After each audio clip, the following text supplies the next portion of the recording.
Hi అండి, సింపుల్గా egg biryani normal రైస్తో ఎలా చేసుకోవాలో చూపిస్తాను నా స్టైల్లో. చూసేయండి, చాలా టేస్టీగా ఉంటుంది. దానికోసమైతే ముందుగా 2 ఎగ్స్ అయితే ఉడకబెట్టుకోవాలి. తర్వాత ఒక ఉల్లిపాయ, కొన్ని కారానికి తగినంత పచ్చిమిర్చి, అలాగే ఒక టమాటా ముక్కలుగా కోసుకుని అయితే పక్కన పెట్టుకోవాలి. నేనైతే 2 మెంబర్స్కి అయితే చేస్తున్నానండి, అందుకే నేను తక్కువ క్వాంటిటీలో తీసుకున్నాను. మీరు చేసుకునే దాన్ని బట్టి అన్నీ పెంచుకుని అయితే చేసుకోండి.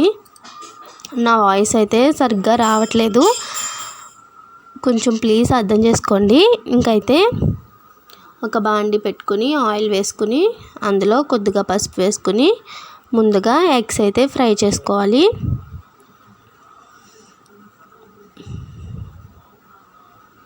ఎగ్స్ అయితే అంటుకోకుండా ఇలాగా బ్రౌన్ కలర్లో వచ్చే వరకు ఫ్రై చేసుకోవాలి.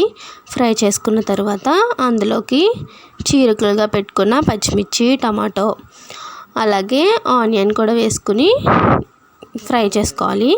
తర్వాత హోల్ గరం మసాలా ఉంటుంది కదా, బిర్యానీ మసాలా, అవైతే వేసుకోవాలి. సరుకులు వేసుకుని కొద్దిగా సాల్ట్ వేసుకుని ఫ్రై చేసుకోవాలి.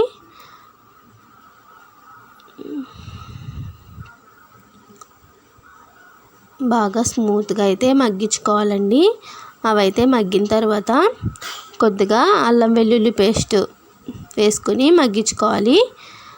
అల్లం వెల్లుల్లి పేస్ట్ పచ్చి స్మెల్ పోయే వరకు వేయించుకున్న తర్వాత అందులో ఎగ్స్ అయితే వేసుకుని ఫ్రై చేసుకోవాలి. ఎందుకంటే మసాలాలు ఎగ్కి పట్టాలి కాబట్టి. తర్వాత కొద్దిగా చికెన్ మసాలా ఉంటే బిర్యానీ మసాలా కూడా వేసుకుని ఫ్రై చేసుకోండి.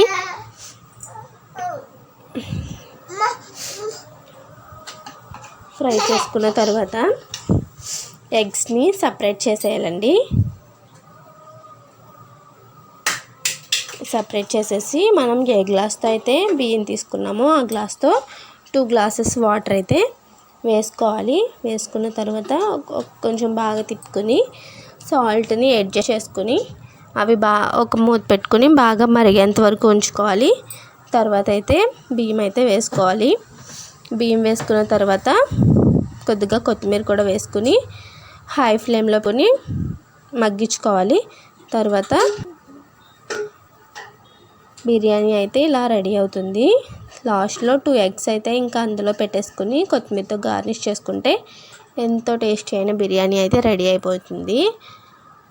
నార్మల్ రైస్తో ఇలా చేసుకుంటే టేస్టీగా ఉంటుంది, చాలా బాగుంటుంది. Please subscribe.